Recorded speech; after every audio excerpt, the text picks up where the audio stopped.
우리 한 주 동안 여러분 너무 수고 많으셨습니다. 먼저 하나님께 영광 돌리고요. 또 여러분 각 지역들 또 말씀을 사모해 오신 여러분 한 영혼 한 영혼을 하나님께서 축복해 주셨으리라 믿습니다. 우리 옆에 있는 분들과 이렇게 인사 나누기 원합니다. 한 주 행복했습니다. 감사합니다. 한 주 행복했습니다. 감사합니다. 오늘 마지막 말씀까지 또 함께 찬양하고 마지막 결단하는 기도까지 하나님이 지켜주시는 우리 특별 새벽 제단이 되기를 바랍니다. 삼위일체 하나님, 그분은 교회의 주인 되십니다. 그 삼위일체 하나님의 존재 방식은 신성한 관계성, 디바인 릴레이션십으로 우리 교회 안에 임재하고 계신다. 그 신성한 릴레이션십, 신성한 관계성은 우리 교회 가운데 사랑을 전해주신다라고 말씀드렸습니다. 그 사랑의 관계성이 충만할 때 교회 본질은 회복될 것이다. 그런데 그 사랑을 경험하게 되면, 삼위일체 하나님을 통해서 우리에게 주어진 그 사랑을 경험하게 되면 우리는 구원을 맛보는 자들이 됩니다. 그리고 그 구원을 맛본 자들은 세상을 향해 나가 하나님이 주신 그 콜링과 소명과 사명의 삶을 살아가게 된다라는 것이지요. 그러나 우리는 실제로 진노의 자녀들입니다. 따라서 그 주님이 우리에게 부어주신 그 사랑을 온전하게 경험할 수 없습니다. 그 사랑으로 구원을 맛보았지만 구원된 자로 살아갈 수 없을 때가 너무나 많습니다. 우리는 소명을 가졌지만 그 소명대로 그 사명의 일을 감당하지 못할 때가 너무나 많습니다. 그런 죄 많고 허물 많은 우리를 오직 예수 그리스도의 보혈, 그 십자가의 보혈로 깨끗게 하시고 그것을 통해 화평과 화해를 이루셔서 그리스도 안에서 성령 안에 하나님께 나아가는 교회를 오직 주님이 만들어 주신다라고 말씀을 드렸습니다. 그런 하나님의 화평은 교회뿐만 아니라 우리 교회에서만 머무는 것이 아니라 세상으로 나아가야 된다. 바울은 그것을 3장에서 나는 그래서 이방인에게 부름받은 자다, 이방인을 향한 사명을 받은 자라고 이야기합니다.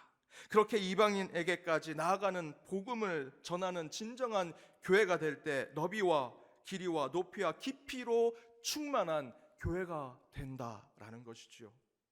하지만 3장을 제가 말씀을 전할 때 그 3장 전체보다는 1절에서 4절까지의 말씀을 전했습니다. 그 1절에서 4절에서는 갇힌 자였던 바울이 도리어 갇혀있지 않은 자유자인 예배소 교인들보다 더 자유롭고 기쁘고 행복하게 복음을 전하는 이유가 있었는데, 그것이 바로 바울 가슴 속에는 예수 복음의 비밀이 있었다라고 말씀드렸습니다. 그래서 우리의 신앙은 자유로 살아야 한다. 예수의 복음의 비밀을 품고 있으면, 여러분, 진리를 가지고 있는 자들은 자유롭습니다. 교회 안에서도 시련과 역경이 있어도 내 안에 진리가 있다면, 살아계신 하나님을 믿고 있다면 우리는 행복합니다. 자유를 얻을 수 있습니다. 그 자유로 살아야 한다는 것입니다. 그 자유로 우리는 자원하는 마음으로 지금 이 자리에, 이 새벽에 이 제단을 지키고 있는 것이지요. 기쁨과 감사로 우리의 인생을 살아갈 때 하나님께서 그 가운데 축복과 은혜를 주시는 것입니다. 그런데 4장 1절에서 도리어 바울은 이렇게 증거하죠. 주 안에서 갇힌 자 되었다. 감옥에 갇혀 있는 것에 대해서는 전혀 상관이 없어. 오히려 그것은 영광이라고 바울은 이야기하면서 갇혀 있지 아니하는 에베소 교인들에게 참 자유를 설명하고자 노력합니다. 그런데 도리어 4장에서 바울은 나는 갇힌 자다, 주 안에서 갇힌 자다라고 증거합니다. 그렇게 표명하면서 세상에서의 감옥에 갇힌 것보다 더 중요한 것은 주님과 그의 사랑과 그의 부르심에 갇힌 자 된 것이 더 중요한 것을 설명합니다. 그렇게 주님 때문에 갇힌 자 되었지만 도리어 기쁨과 감사, 찬양과 축복을 노래하게 되는데, 바로 우리는 그런 기쁨과 감사로 갇힌 자로 만든 곳이 바로 이 교회요. 그래서 우리를 주 안에서 갇힌 곳으로 만든 이 교회는 그리스도의 선물이라고 말씀드렸습니다. 그래서 이 선물과 같은 교회를 지키기 위해서 우리는 옛사람을 버리고 새 사람이 되어야 한다. 그리고 어제 5장에서는 선물과 같은 이 교회를 지키기 위해서 옛사람, 어둠 속에 있는 우리의 모습을 버리고 새 사람, 빛의 자녀가 되어야 한다라고 바울은 증거합니다. 빛의 자녀가 되는 것은 결코 우리 스스로 빛을 발할 수 없기 때문에 하나님께 빛을 받아야 하고 하나님께 사랑을 받아야 하고 하나님께 은혜를 받는 자들이 되어 참된 하나님의 자녀로 새로운 피조물이 되어야 한다라고 증거했죠. 그렇게 받은 교회에 대해서 더욱 시와 찬미와 신령한 노래를 부르며 그렇게 이 교회에 대해서 감사와 찬양을 드리는 자들이 되자라고 어제 말씀까지 우리 함께 결단하며 은혜를 나눴습니다. 그동안 안 나오신 분들은 제가 지금 정리 다 해드렸습니다. 오늘 은혜의 시간입니다. 안 오셨지만 말씀을 다 들은 거나 마찬가지입니다. 일주일 내내 오신 분들, 목사님 왜 그거 얘기해 주셨지? 내가 생각할지 모르지만 저희 은혜를 나눠야죠. 말씀으로 은혜를 나눠야죠. 한 주 안 나오셨지만 에베소서 1장에서 5장 여러분 다 정리하셨습니다. 이제 마지막 6장에서 함께 결단하길 바랍니다. 오늘 드디어 마지막 에베소서 6장입니다. 6장은 어제 5장 22절 이하부터 오늘 6장 9절까지 가장 작은 교회로 하나님이 여러분에게 허락하신 그 가정이라고 하는 그 작은 교회에서 어떤 믿음의 관계를 이루어야 하는지를 보여주고 있습니다. 5장 22절에서 33절은 남편과 아내에 대해서, 6장 1절에서 4절은 부모와 자식에 대해서, 6장 5절에서 9절은 종과 상전에 대해서 이야기합니다. 이 부분의 말씀은 그저 이 말씀을 읽는 것만으로도 충분히 하나님의 말씀을 이해할 수 있기 때문에 그저 한 번 더 읽기를 권면드리고 넘어가도록 하겠습니다. 오늘은 더욱 함께 깊이 나누고자 하는 말씀은 10절 이하의 말씀입니다. 6장의 단락의 전체 주제를 살펴보면 1절에서 4절은 부모와 자식, 5절에서 9절은 종과 상전, 그리고 10절에서 20절은 은혜의 실천, Grace in Exercise라고 하는, 그래서 그 소주제로 하나님의 전신갑주를 입으라라고 하는 큰 주제를 가지고 있습니다. 그리고 마지막 함께 읽었던 말씀은 21절에서 24절 마지막 인사를 나누고 있습니다. 그 가운데 저는 오늘 10절에서 20절 말씀, 은혜의 실천, 하나님의 전신갑주를 입으라는 이 말씀을 중심으로 오늘 특세 마지막 말씀을 여러분과 나누기를 원합니다. 1장에서 5장까지 바울이 전하고자 하는 하나님 나라의 교회론이 이 말씀으로 잘 절단되고 있습니다. 최종적으로 선물처럼 받은 이 교회를 잘 지키고 보존하기 위해서는 우리는 새 사람이 되어야 한다. 어제 5장에서 우리는 빛의 자녀가 되어야 한다라고 말씀드렸죠. 빛의 자녀가 되는 것은 우리가 스스로 빛을 낼 수 있는 존재가 아니기 때문에 하나님께 받은 그 사랑, 하나님께 받은 그 은혜, 하나님께 받은 그 구원, 그 축복을 있는 그대로 세상과 만물에 전하는 자들이 되어야 한다라고 증거했습니다. 그렇게 교회는 세워지고, 그렇게 교회는 성장하고, 그렇게 교회는 더욱 땅끝까지 복음을 전파하게 될 것입니다. 그런데 여러분, 이렇게 교회가 사랑과 은혜와 진리로 성장하고 부흥하고 발전하는데 그대로만 지켜보고 있지 않지요. 누군가는 이것을 질투하고 싫어하는 존재가 있습니다. 바울이 바로 오늘 6장 10절 이하에서 그것을 증거하고 있는 것이죠. 6장 10절에서 13절입니다. 함께 읽어보겠습니다. 끝으로 너희가 주 안에서와 그의 힘의 능력으로 강건하여지고 마귀의 관계를 능히 대적하기 위하여 하나님의 전신갑주를 입으라. 우리의 씨름은 혈과 육을 상대하는 것이 아니요 통치자들과 권세들과 이 어둠의 세상 주관자들과 하늘에 있는 악의 영들을 상대함이라. 그러므로 하나님의 전신갑주를 취하라. 이는 악한 날에 너희가 능히 대적하고 모든 일을 행한 후에 서기 위함이라. 이 말씀에서 우리 교회가 잘 되기를 바라지 아니하고 우리 성도가 교회를 통해 은혜와 진리에 서길 원하지 않은 세력들이 있다라고 이야기합니다. 마귀의 관계, 세상의 통치자들, 권세들, 어둠의 세상의 주관자들, 하늘에 있는 악한 영들이 우리 연동교회가 예배소의 말씀을 통해서 더욱더 부흥하고 성장하고 진리와 영으로 나아가는 것을 막고 있다라고 이야기합니다. 5장까지는 바른 교회, 건강한 교회를 위해 교회 내부에 대한 교회론을 바울이 이야기하고 있는데, 이 6장에서는 교회 밖에서 바른 교회로, 건강한 교회로 서고자 하는 이 교회를 쓰러뜨리려고 하는 외부의 악한 세력들에 대해서 우리 교회와 성도들에게 무엇인가 말씀을 전하고 있는 것입니다. 이에 대한 바울의 선포는 11절의 증거대로 이렇게 우리에게 선포하고 있습니다. 하나님의 전신갑주를 입으라. 하나님의 전신갑주를 입으라.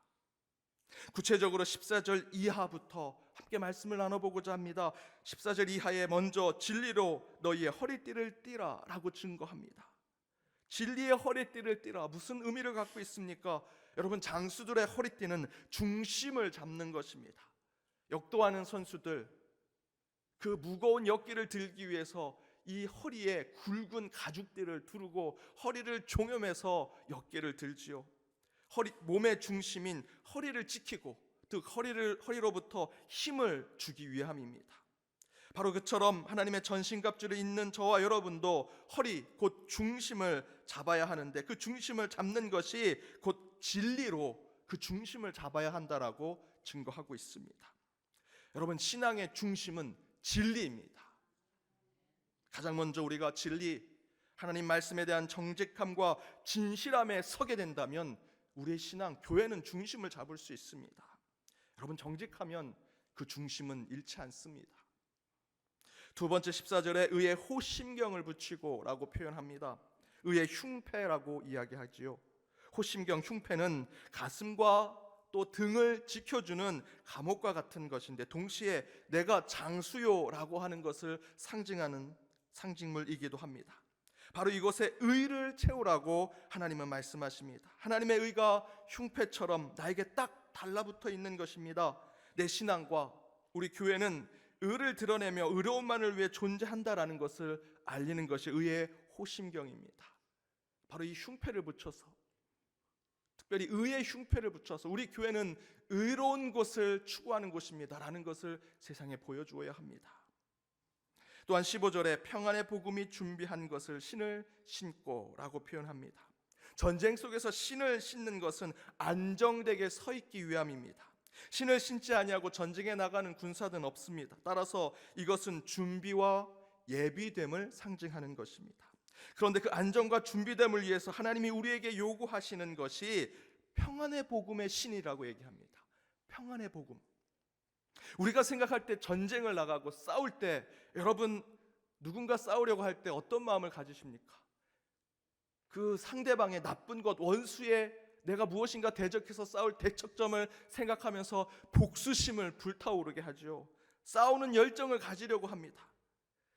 어떻게 하면 우리가 신을 신고 이 전쟁을 준비하기 위해선 복수심을 준비하고 싸울 열정을 준비하는 것이 우리에게 필요할 것 같은데, 하나님은 그렇게 말씀하지 않으십니다. 영적 전쟁을 앞에 두고 우리는 준비해야 할 것이 평안의 복음이라고 얘기합니다.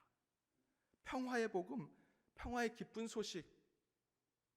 여러분, 영적 전쟁을 하게 된다면, 혹여 여러분이 싸움을 하게 된다면 먼저 생각해야 할 것이 예수 그리스도가 이미 승리하셨다는 것입니다.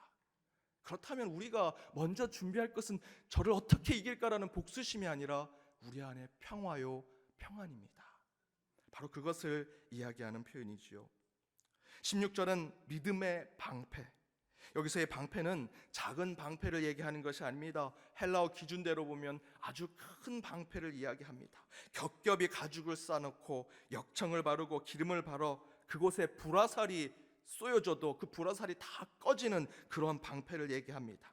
여기서의 불화살은 우리 공동체와 내 신앙 안에서 일어나는 의심, 두려움, 분노, 죄책감, 좌조감, 낙심, 염려, 좌절 등을 이야기합니다.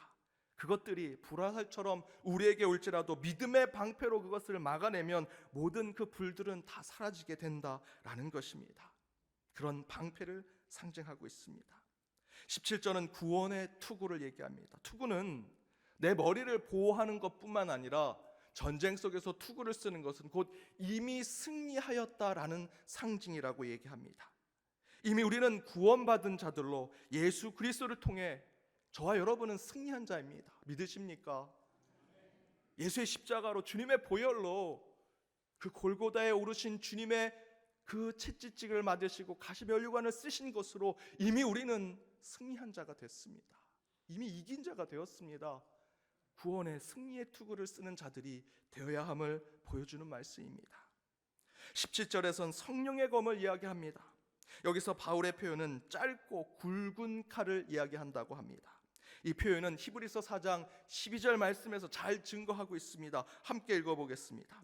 하나님의 말씀은 살아있고 활력이 있어 좌우에 날선 어떤 검보다도 예리하여 혼과 영과 및 관절과 골수를 찔러 쪼개기까지 하여 또 마음의 생각과 뜻을 판단하나니. 이 표현으로 어떤 검인지를 너무나 쉽게 알 수 있죠. 바로 성령의 검은 이렇게 말씀으로 우리 안에 있는 사람의 괴술과 간사한 유혹을 이기게 하고 세상 교훈을 타파하게 하는 것으로 상징해서 보여주고 있습니다. 그런데 이런 하나님의 전신갑주를 잇는 신앙을 통해 우리가 하나님이 선물로 주시는 이 교회를 지키고, 또 여러분 한 사람 한 사람 성령의 전으로 하나님의 교회인 우리 자신도 지키며, 여러분에게 주신 가장 작은 교회인 여러분의 가정을 지키게 해주시는 목적이 무엇일까? 이 전신갑주로 이 교회, 성령의 전으로서의 나 한 사람, 더불어 내게 주신 가정을 지키게 하시는 하나님의 목적, 그렇게 하신 하나님의 목적을 바울은 19절과 20절에 자신의 사명을 통해서 증거하고 있습니다. 함께 읽어보겠습니다. 또 나를 위하여 구할 것은 내게 말씀을 주사 나로 입을 열어 복음의 비밀을 담대히 알리게 하옵소서 할 것이니, 이 일을 위하여 내가 쇠사슬에 매인 사신이 된 것은 나로 이 일에 당연히 할 말을 담대히 하게 하려 하심이라. 왜 하나님이 우리를 불러 교회를 지키게 하시고 전신갑주를 입게 하셨을까? 19절과 20절에 서술어 표현대로 나와 있는 대로 바로 복음의 비밀을 담대하게 알리게 하기 위해서, 당연히 해야 할 말, 하나님의 영과 진리 안에 있는 당연히 해야 할 말을 담대히 세상에 전하게 하기 위해서 저와 여러분을 그 하나님의 진리를 전하기 위해서 전신갑주를 입게 하신다라는 것입니다. 그래서 하나님은 우리에게 베풀어 주신 은혜와 사랑을 그 자체로 세상에 드러내기를 원하십니다. 그 은혜와 사랑이 우리의 삶과 우리 교회 현장 속에서 실천되고 드러나요. 복음의 비밀을, 곧 하나님이 우리의 주인 되신 것을, 또 당연히 해야 할 말, 우리가 살아있는 이곳은 세상의 권세자들, 세상의 주권자들이 지키는 이 땅이 아니라 하늘의 천국 시민권을 가진 저 천국의 삶을 살아가는 것을 세상에 전해야 한다는 것입니다. 바로 6장 10절에서 20절의 주제, 은혜의 실천. 그 은혜의 실천, 그것은 하나님이 우리에게 거저 주신 것을 그것에 그저 머무는 것이 아니라 그 은혜를 갚을 수 있는 참된 신앙의 삶을 우리에게 결단하길 원하시는 것입니다. 이에 대해 최승락이라는 구약 교수는 이렇게 얘기합니다. 은혜는 우리의 영적 무장 해제를 의미하는 것이 아니라 오히려 영적 중무장해야 함을 의미한다는 것입니다. 은혜 받았어 라고 하면 우리가 모든 것을 다 풀어헤치려고 하는 것인데, 진정한 신앙, 특별히 바울의 교회론에서는 은혜 받았어 라는 것은 이 교회를 힘들게 하고 이 교회를 쓰러뜨리려는 우리 안에 있는 모습과 교회 밖의 악한 세력들로 중무장하는 것이 은혜라고 이야기하고 있습니다. 여러분, 교회는 은혜의 선물입니다. 그러나 그것을 받고 감사해요, 너무 좋아요 라고 그 무장을 풀어 헤치는 것이 아닙니다. 에베소서의 바울의 교회로는 이 교회를 통해 흘러 넘치는 은혜는 교회를 지키는 전신갑주가 되어야 하고, 예수의 값비싼 그 보혈의 대가를 가치 있게 만드는 것이 바로 바울의 교회론입니다. 너무도 사랑하는 우리 연동의 식구 여러분, 이 교회는 삼위일체 하나님이 주인 되신 교회입니다. 믿으십니까? 125년 역사에 단 한 번도 인간이 주인이 된 곳이 아닙니다. 세상의 물질, 세속의 권력자들이 이 교회의 주인이 된 적이 없습니다. 그래서 우리는 진정으로 이 교회를 사랑할 수 있습니다. 이 교회에 삼위일체 하나님이 주인 되시고 우리에게 사랑을 주셨음을 저는 믿습니다. 거짓과 헛된, 그리고 가식의 사랑이 아니라 진실된 사랑이 우리 연동교회 안에 있음을 저는 확신합니다. 몇 년 동안, 또 작년에, 또 최근까지도 우리 교회는 대내외적으로 풍파와 역경과 어려움을 겪었습니다. 그 이유는 125년 동안 하나님이 주인 되신 교회, 건강하고 바른 교회를 질투하고 그것을 쓰러뜨리려고 하는 세속의 공격, 사단의 괴계에 있었다라고 저는 생각합니다. 이럴 때일수록 더욱 저와 여러분이 받은 은혜, 저와 여러분이 받은 하나님의 빛, 그리고 거저주신 이 교회를 더욱더 지키기 위해 전신갑주를 입는 저와 여러분이 되기를 바랍니다. 그리하여 125년, 150년, 200년 아니 주님이 이 땅에 오시는 그 재림의 날까지 우리 연동교회가 하나님이 주인 되신 교회, 사랑에 흘러넘쳐 이곳에 구원을 받은 자들이 늘어나고 그 사명을 감당하는 바울과 같이 이방인을 향해 나아가는 자들이 차고 넘치는 교회가 되기를 바랍니다. 여러분, 우리 연동교회를 참된 교회로 지켜내기 위해서 저와 여러분이 하나님의 전신 갑주를 입으십시다. 그럴 때 너비와 길이와 높이와 깊이가 있는 충만한 우리 연동교회가 되기를 믿습니다. 그 교회로 나아가기를 주님의 이름으로 축복합니다. 축복합니다. 기도하겠습니다. 사랑의 하나님, 한 주 특세 기간 동안 저희의 삶을 인도하고 보호하시고 또 가장 은혜로운 곳으로 함께하여 주심을 감사드리오니 이 시간 마지막 말씀을 품고 하나님의 전신 갑주를 입어 이 교회를 지키며 내 가정을 지키며 성령의 전으로서 내 삶을 지키기를 원하는 우리 심령들 가운데 주님 더욱더 임재하여 주옵소서. 한 주 주신 말씀을 붙들고 참된 교회가 무엇인지 다시 한번 깊이 묵상하기를 원합니다. 125년 동안 하나님이 주인 되신 이 연동교회를 더욱더 사랑하고 선물로 주신 이 교회를 지켜내는 저희들이 되게 하여 주옵소서. 주님 오실 때까지 그 바른 교회, 정직한 교회, 의로운 교회를 지켜내게 하여 주옵시며 이를 위해 서로를 축복하고 사랑하며 서로를 비춰주는 참된 성도들이 되게 하여 주옵소서. 이것을 지켜낼 때 너비와 길이와 높이와 깊이가 충만한 하나님의 교회가 되게 하여 주옵소서. 이 모든 간구 예수님의 이름으로 기도드립니다. 아멘.